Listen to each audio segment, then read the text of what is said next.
मैं जयमल राठौड़ बोल रहा हूँ। मैं वही जयमल हूँ जिसने चित्तौड़ किले की रक्षा के लिए सम्राट अकबर से लोहा लिया था।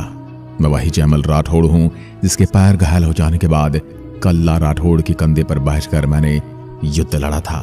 मैं वही जयमल हूँ जिसको लड़ते देख अकबर की सेना भयभीत हो गई थी। मैं वही जयमल हूँ जिसके नाम का महल चित्तौड़ किले पर बनाया हुआ है और हाल ही में यहाँ के सांसद ने मेरे नाम के डाक टिकट जारी किए हैं। मैं वही जयमल जिसने किसी और के किले की रक्षा के लिए अपने शरीर का रक्त का आखिरी कतरा भी बहा दिया था। मैं वही जयमल हूं जिसका सैन्य शिष्य महाराणा प्रताप थे, जो बाद में प्रातः स्मरणीय महाराणा प्रताप के नाम से विख्यात हुए और अपने शौर्य और बलिदान की ऐसी कहानी रची कि आज भी मातृभूमि के लिए किए गए उनके संघर्ष को आज भी स्वर्ण अक्षरों में लिखा जाता है। मैं वही हूं जिसकी कृष्ण भक्ति ऐसी थी कि स्वयं भगवान कृष्ण मेरी जगह युद्ध लड़े थे और जिसके बारे में भी मैं आपको बताऊंगा। मैं वही जयमल हूं जिसके मरने के बाद एक कहावत प्रचलित हो गई थी, मरण न मेड़तिया और राजकरण न जोधा, मरण न दूदा और जान में उदा। चित्तौड़ हमेशा से शूरवीरों के बलिदान की धरती रही है। यहाँ की मिट्टी में कुछ ऐसी खास बात है कि सिर्फ मातृभूमि पर मर मिटने वालों को ही जन्म देती है। इसी वजह से आज भी इसके कण कण में मातृभूमि के लिए मर मिटे योद्धाओं का खून समाया हुआ है।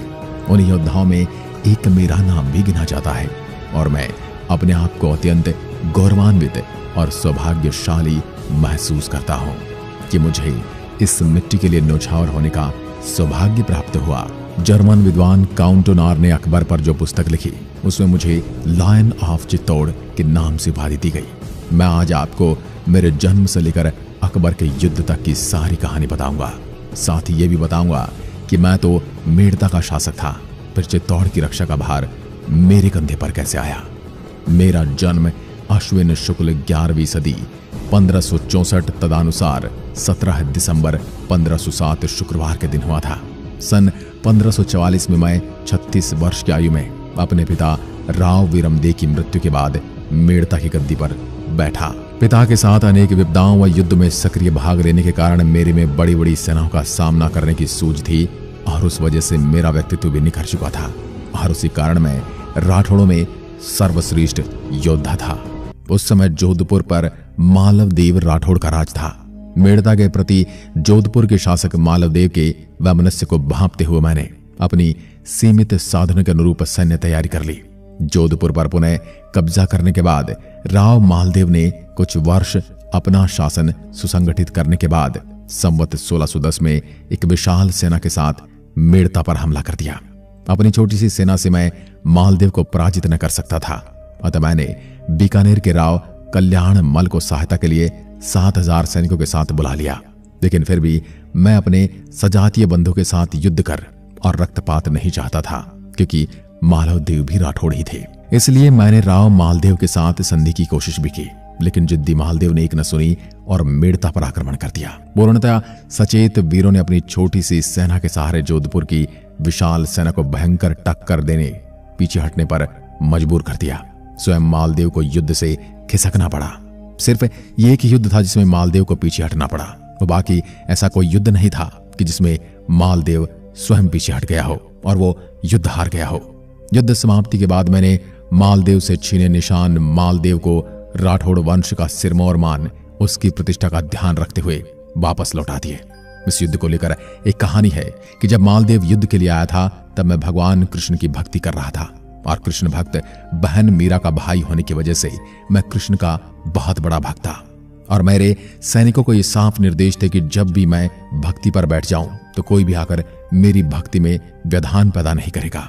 तो सैनिकों ने आकर यह सूचना मेरी मां को दी और जब मेरी मां ने आकर मुझे खबर दी कि मालदेव अपनी सेना लेकर मेड़ता को चारों तरफ से घेर चुका है और आक्रमण करने वाला है, तो मैंने अपनी मां से इशारा करते हुए कहा कि सेनापति को कहो वो युद्ध भूमि में पहुंचे, मैं पीछे पीछे आ रहा हूं। जब मालदेव पीछे हट गया और उसकी खबर मुझे लगी कि मेरे द्वारा युद्ध का अच्छा नेतृत्व किया गया, तब जाकर ही युद्ध जीतने में सफल हो सके। लेकिन मैंने सोचा कि मैं तो युद्ध भूमि में गया ही नहीं था, कृष्ण भक्ति में सराबोर था, फिर मैंने कैसे अपना युद्ध कौशल दिखाया। और यह सोचकर मैं दौड़कर भगवान कृष्ण के पास गया तो देखा कि भगवान कृष्ण की मूर्ति से पानी टपक रहा था जिससे कि उनका पसीना निकल रहा हो, और उनके दोनों कानों में कुंडल पहने हुए थे।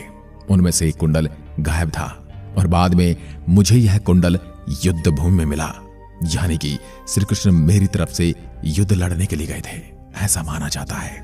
और इस युद्ध में मेरी कृष्ण भक्ति को लेकर कहा जाता है कि जयमल जतरो शूरो ओ उतरो भगत भगवंत, जयमल बनने जूजियो राधा रुकुमण रोकंत, यानी कि जयमल जितना शूरवीर था उतना ही बड़ा भगवान का भक्त भी था। इसी वजह से राधा रुक्मण का पति जयमल बनकर मालदेव से जूझ गया था। मालदेव पर विजय के बाद मैंने मेड़ता में अनेक सुंदर महलों का निर्माण कराया और क्षेत्र के विकास के कार्य किए, लेकिन इस विजय ने जोधपुर मेड़ता के बीच विरोध की खाई को और गहरा कर दिया और बदले की आग में झुलसते मालदेव ने मौका देखकर 27 जनवरी 1557 को मेड़ता पर अधिकार कर लिया। उस समय मेरी सेना हाजी खां के साथ युद्ध में शत विक्षत थी और उसके खास योद्धा बीकानेर, मेवाड़ और शेखावाटी की ओर गए हुए थे। इसी गुप्त सूचना का फायदा मालदेव ने मुझको परास्त करने में उठाया। मेड़ता पर अधिकार कर मालदेव ने मेड़ता के सभी महलों को तोड़कर नष्ट कर दिया और वहां मूलों की खेती करवाई। आधा मेड़ता अपने पास रखते हुए आधा मेड़ता मालदेव ने मेरे भाई जगमाल, जो कि मालदेव के पक्ष में था, उसे दे दिया। मेड़ता छूटने के बाद मैं मेवाड़ चला आया, जहां महाराणा उदय सिंह ने मुझे बदनौर की जागीर प्रदान की, लेकिन वहां भी मालदेव ने अचानक हमला किया और मेरे द्वारा शौर्यपूर्वक सामना करने के बावजूद मालदेव की विशाल सेना निर्णायक सिद्ध हुई और मुझे बदनौर भी छोड़ना पड़ा। अनेक वर्षों तक अपनी छोटी सी सेना के साथ जोधपुर की विशाल सेना का मुकाबला करते हुए मैं समझ चुका था कि बिना किसी शक्तिशाली समर्थक के मैं मालदेव से पीछा नहीं छुड़ा सकता, और इसी हेतु मजबूर होकर मैंने अकबर से संपर्क किया, जो अपने पिता हुमायूं के साथ मालदेव द्वारा के विश्वासघात की वजह से खिन्न था और अकबर राजस्थान के उस समय के सर्वाधिक शक्तिशाली शासक मालदेव को हराना भी जरूरी समझता था। मैंने अकबर की सेना सहायता से पुनः मेड़ता पर कब्जा कर लिया। विक्रम संवत 1619 में मालदेव के निधन के बाद मुझे लगा कि अब उसकी समस्याएं समाप्त हो गई हैं, लेकिन अकबर की सेना से भागे हुए सैफुद्दीन को मेरे द्वारा आश्रय देने के कारण मेरी अकबर से फिर दुश्मनी हो गई और अकबर ने एक विशाल सेना मेड़ता पर हमले के लिए रवाना कर दी। अनगिनत युद्धों में अनेक प्रकार की क्षति और अनगिनत घर उजड़ चुके थे और मेरी जनता को और उजाड़ देना नहीं चाहता था। इसी बात को ध्यान में रखते हुए मैं अकबर के मनसबदार हुसैन को लिखा को मेड़ता शांतिपूर्वक सौंपकर परिवार सहित बदनौर चला गया और अकबर के मनसबदार हुसैन को लिखा ने अकबर की इच्छानुसार मेड़ता का राज्य मेरे भाई जगमाल को सौंप दिया। 15वीं शताब्दी में दिल्ली के मुगल बादशाह ने मेवाड़ चित्तौड़ पर आक्रमण की योजना की और खुद 60,000 मुगलों की सेना लेकर मेवाड़ आया। 26 अक्टूबर 1567 को अकबर चित्तौड़ के पास नगरी नामक गांव पहुंचा। उस वक्त महाराणा उदय सिंह भी लोहा लेने के लिए तैयार थे। साथ ही उनके पूर्वज बप्पा रावल, राणा हमीर, राणा कुंभा, राणा सांगा के मेवाड़ के वंशज भी तैयार थे, पर मेवाड़ के तत्कालीन ठाकुरों उमरावों ने उदय सिंह जी को मेवाड़ हित में कहा कि आप न लड़ें, क्योंकि आपको कुंभलगढ़ में सेना मजबूत करनी है। अंत तक मनाने पर उमराव ठाकुरों ने उन्हें कुंभलगढ़ भेज दिया और फैसला किया कि मेड़ता के वीरों की वीर शिरोमणि जयमल मेड़तिया को चित्तौड़ का सेनापति भार सौंपने का और मेरे साले पत्ताजी चुंडावत को भी उनके साथ ही नियुक्त करने का। यह खबर मिलते ही मैं और मेरे भाई बंधु प्रताप सिंह और भाई और भतीजे राठौड़ वीरों को साथ लेकर वीरों की तीर्थ स्थली चित्तौड़ की ओर निकल पड़ते हैं। निकलते ही अजमेर के आगरा मगरा क्षेत्र में हमारा सामना वहां बसने वाले रावत जाति के लुटेरों से होता है। भारी लाव लश्कर और जनाना के साथ हमको लुटेरे ने रोक दिया। एक लुटेरे ने सीटी बजाई और देखते ही देखते एक पेड़ तीरों से भर गया। सभी समझ चुके थे कि लुटेरों से वो घिर चुके हैं। तभी भाई प्रताप सिंह ने कहा कि अठे या बटे। मैंने जवाब दिया बटे। तभी महिलाओं आदि ने सारे कीमती गहने सामान वहीं छोड़ दिया और आगे चल पड़े। लुटेरों की समझ से यह बाहर था कि राजपूत सेना जो तलवारों भालों से सुसज्जित है, वह बिना किसी विवाद और लड़ाई इतनी आसानी से कैसे छोड़कर जा सकते हैं। अभी मेरी सेना अपने इष्ट नाथ द्वारा में श्रीनाथ जी के दर्शन ही कर रही थी कि तभी लुटेरे फिर धमके और लुटेरों के सरदार ने मेरे से पूछा कि ये अटे और बटे का क्या मतलब है। तो मैंने कहा कि यहाँ तुमसे धन के लिए लड़े या वहां चित्तौड़ में मुगलों से अपनी आन के लिए लड़े। तभी लुटेरे सरदारों की आंखों में आंसू आ गए और उसने मेरे पैरों पर गिरकर माफी मांगी और अपनी टुकड़ी को शामिल करने की बात कही। फिर मैंने कहा कि तुम लूटपाट छोड़कर यहां मुगलों का सामना करो अतः लुटेरे आधे रास्ते वीरों को छोड़ने आए और फिर वापस लौट गए। मेड़ता के वीर जब चित्तौड़ में प्रवेश कर गए और किले की प्रजा को सुरक्षित निकालने में जुटे ही थे कि तभी खबर मिली कि मुगल सेना ने 10 किलोमीटर दूर किले के नीचे डेरा जमा दिया है। फिर किले के सभी 9 दरवाजे बंद कर दिए गए और 8000 राजपूत वीर किले में ही रहे। विकट युद्धों के अनुभवी मैंने खाद्य पदार्थों व शास्त्रों का संग्रह कर युद्ध की तैयारी आरंभ कर दी। उधर अकबर ने चित्तौड़ के सामरिक महत्व की जानकारी इकट्ठा कर अपनी रणनीति तैयार कर चित्तौड़ दुर्ग को विशाल सेना के साथ घेर लिया और दुर्ग के पहाड़ में नीचे सुरंगें खोदी जाने लगी ताकि उनमें बारूद भरकर विस्फोट कर दुर्ग के परकोटे उड़ाए जा सकें। दोनों ओर से भयंकर गोलाबारी हुई। तब तोपों की मार और सुरंगें फटने से दुर्ग में पड़ती दरारों को मैं रात्रि के समय ही मरम्मत कर ठीक करवा देता। अनेक महीनों के भयंकर युद्ध के बाद भी कोई परिणाम नहीं निकला। चित्तौड़ के रक्षकों ने मुगल सेना के इतने सैनिकों को सुरंग खोदने वाले मजदूरों को मारा कि लाशों के अंबार लग गए। बादशाह ने किले के नीचे सुरंग खोदकर मिट्टी निकालने वाले मजदूरों को एक एक मिट्टी की टोकरी के बदले एक स्वर्ण मुद्राएं दी ताकि कार्य चलता रहे। अबुल फजल ने लिखा है कि इस युद्ध में मिट्टी की कीमत भी स्वर्ण के समान हो गई थी। अकबर मेरे पराक्रम से भयभीत व आतंकित भी था। उसने राजा टोडरमल के जरिए मुझे संदेश भिजवाया कि आप राणा और चित्तौड़ के लिए क्यों अपनी प्राण गंवा रहे हो।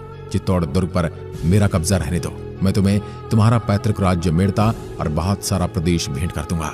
लेकिन जयमल जी ने अकबर का प्रस्ताव ठुकरा दिया कि मैं राणा और चित्तौड़ के साथ विश्वासघात नहीं कर सकता और मेरे जीवित रहते आप किले में प्रवेश कभी नहीं कर पाएंगे। टोडरमल के साथ जो संदेश अकबर को भेजा वो कुछ इस प्रकार से है गढ़ मारो मैं धनी असुर फिर किम आण कुंचा जय चित्रकोटरी दीदी मोहि दीवान। जयमल लिखे जवाब यूं सुनिए अकबर शाह। यानी कि गढ़ मेरा और एकलिंग जी के दीवान यानी मेवाड़ के राजा किले की चाबी मुझे देकर गए हैं, इसलिए जब तक मैं जिंदा हूँ किले में कोई दुश्मन घुस नहीं सकता। इसके बाद अकबर ने मुझे थोड़ा और लालच दिया कि मेड़ता के साथ साथ आपको नागौर भी देने के लिए तैयार हो, आप चित्तौड़ छोड़कर चले जाओ। इस पर वापस मैंने अपना जवाब भिजवाया। भूख न मेटे मेड़ तो न मेटे नागौर, रजवट भूख अनोखड़ी मरिया मिटे चित्तौड़। यानी कि न मेरी भूख मेड़ता से मिटने वाली है और न ही नागौर से। एक राजपूत की वीरता की भूख है जो मेरे मरने के बाद ही मिटेगी। इसके बाद अकबर के पास कोई विकल्प नहीं बचा। वो लगातार अपनी तोपों से चित्तौड़ पर आक्रमण करने लगता है। वो दिन में चित्तौड़ की दीवारें तोड़ता, मैं रात में उस दीवार को वापस चुनवा देता। एक रात को जब मैं दीवार पर खड़ा होकर दीवार चुनवा रहा था तब अकबर ने देख लिया और उसने अपनी संग्राम नामक बंदूक से मुझ पर गोली चला दी, जिससे मैं घायल हो गया। और उसके बाद अकबर चित्तौड़ पर आक्रमण कर देता है, जिसके बाद मेरे पर साका करने के अलावा कुछ बचता नहीं है, क्योंकि किले में खाने के लिए कुछ बचा नहीं था और बाहर अकबर डेरा डालकर बैठा था।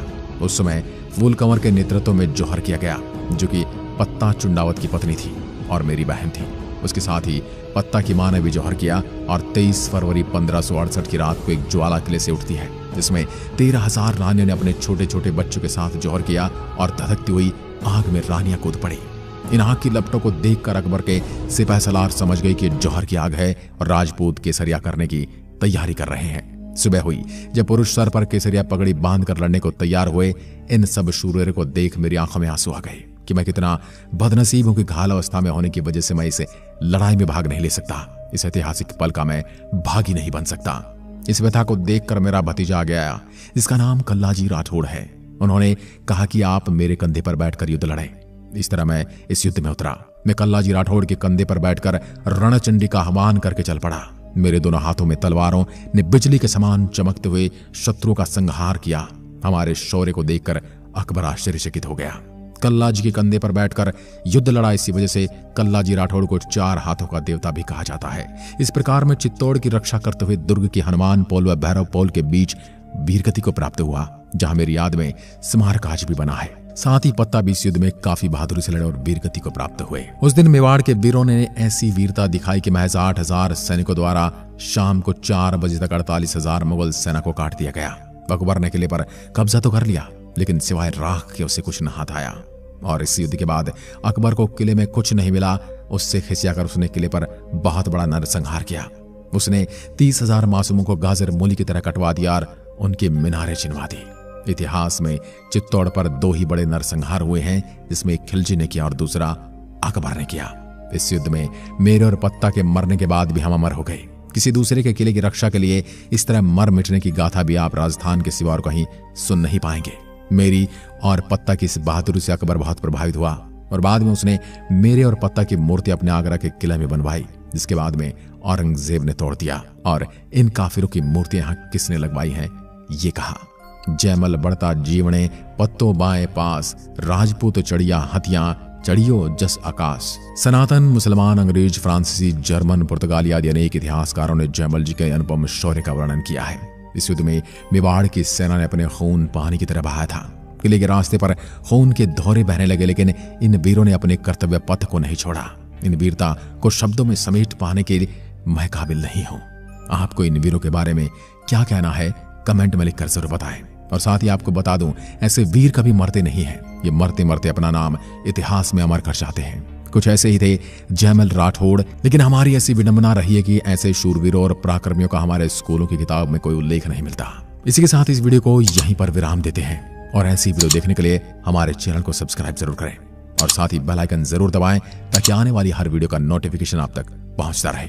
जय हिंद, जय भारत।